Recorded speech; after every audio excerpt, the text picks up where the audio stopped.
Attacking play was the order of the day in the 1900s, and there was no player who loved to attack more than David Janowski. Now, when attacking, he could defeat anybody in the world. When not attacking, he could lose to just about anybody in the world. In this particular game, he's going to take on one of the world's absolute best players in the 1900s, Seigbert Tarrasch. He was one of the players who vied for the world championship, and a victory like this against Tarrasch was a great feat. Janowski opens the game with pawn to d4. He wants to attack, but he's willing to do it later in the game.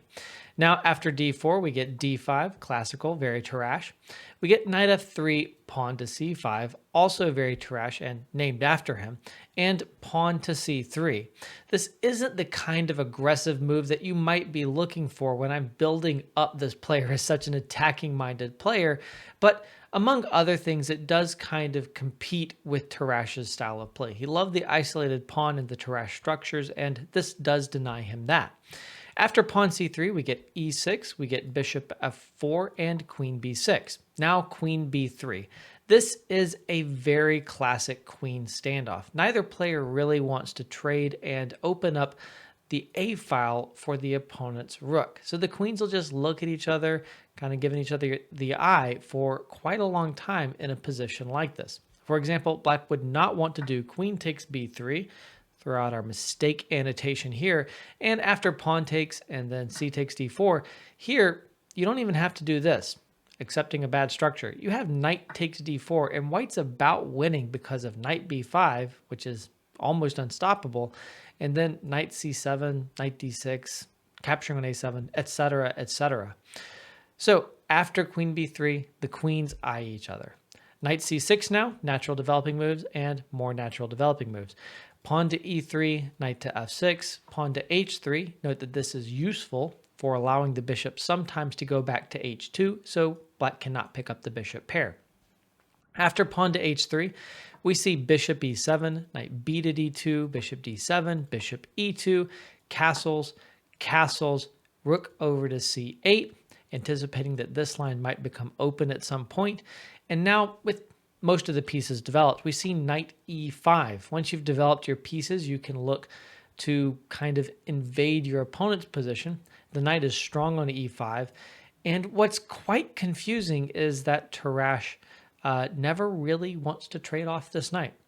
In general, if your opponent puts a knight on e5, I think you're best advised to trade it.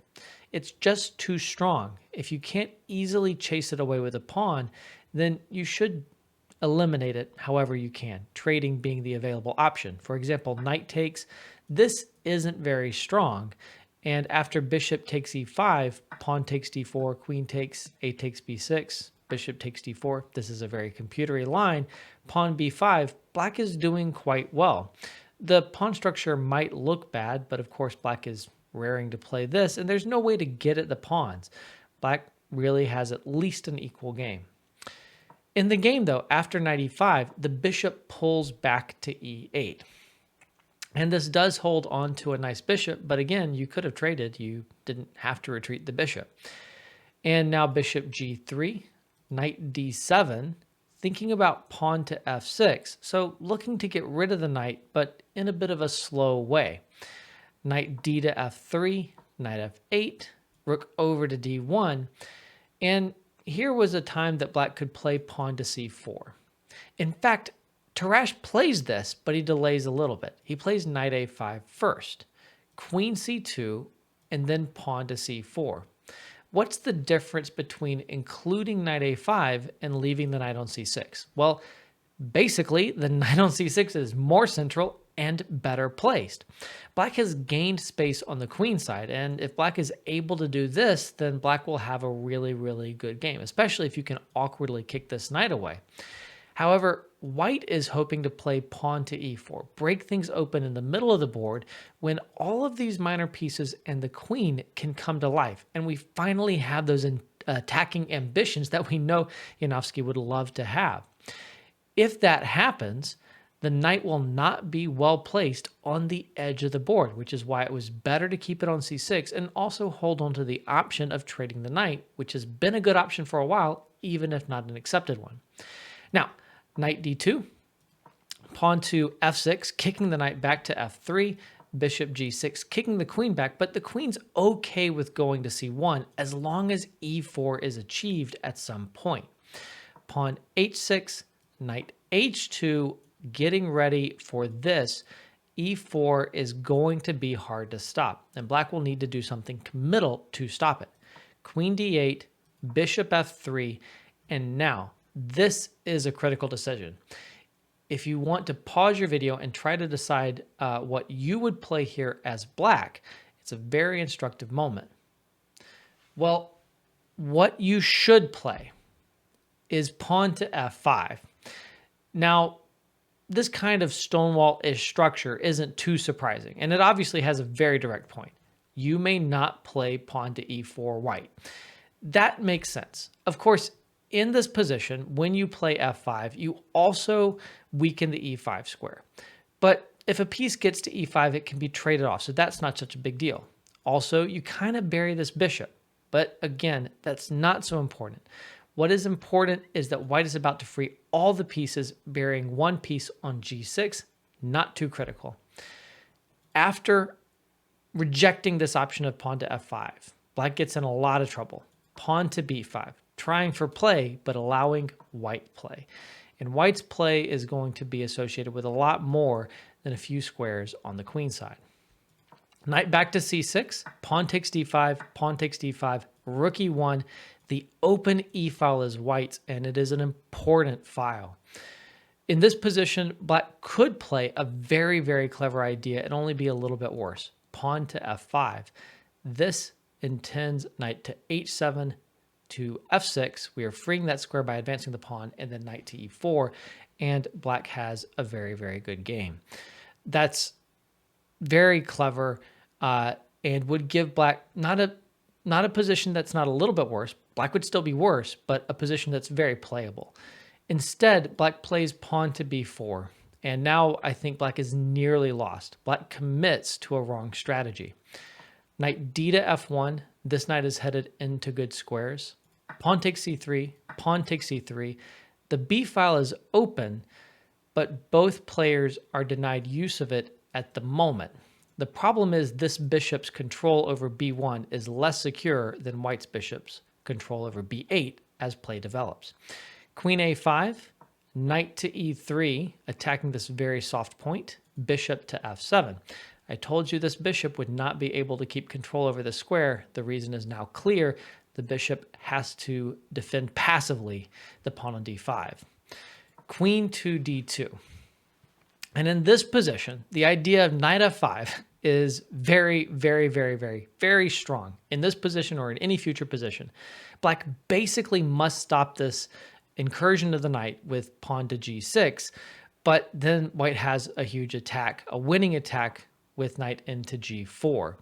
And at this point, white is going to sacrifice one way or another and win. We're hitting this pawn right here, king g7, knight f5 check, and we can sacrifice this piece easily.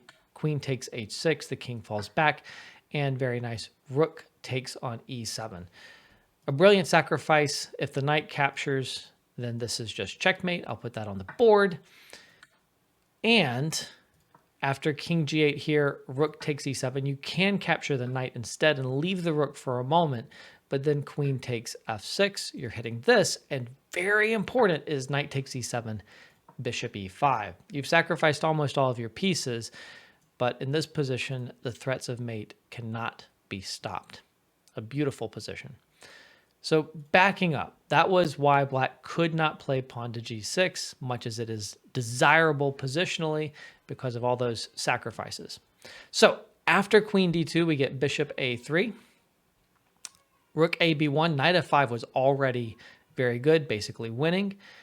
And knight back to d7, rook into b7, a strong rook right here. And again, you can't challenge it because white controls the b8 square with the bishop on g3.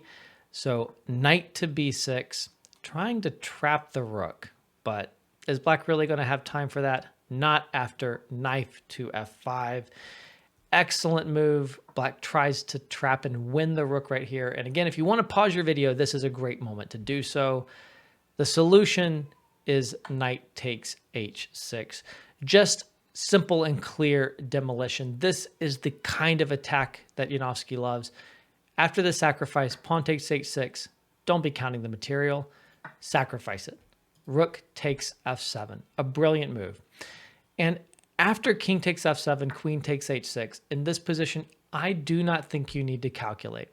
I think this is a position where calculation doesn't help, and instead you just need observation. Sometimes observation is enough to win a chess game. Here, you should observe that the rook controls the e-file, the queen is all over the king, the bishop is able to come in here. There's also ideas like bishop to h4, knight to g4. You have many attacking ideas, and you could probably checkmate with, take off one or two more minor pieces and you're still checkmating.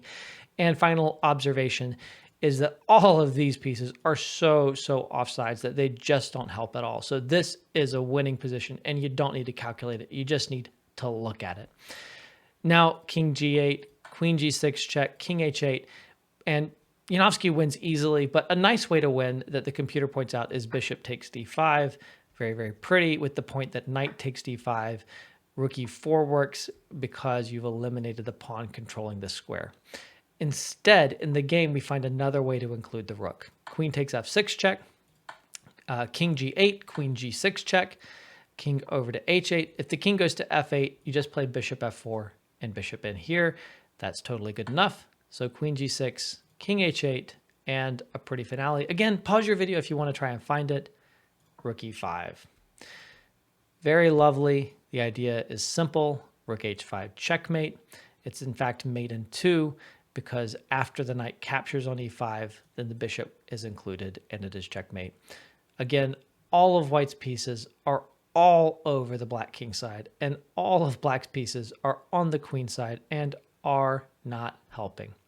A beautiful game. I hope you've enjoyed it. If you want to see more of my favorite chess games from the 1900s, simply click on the playlist that is popping up on your screen.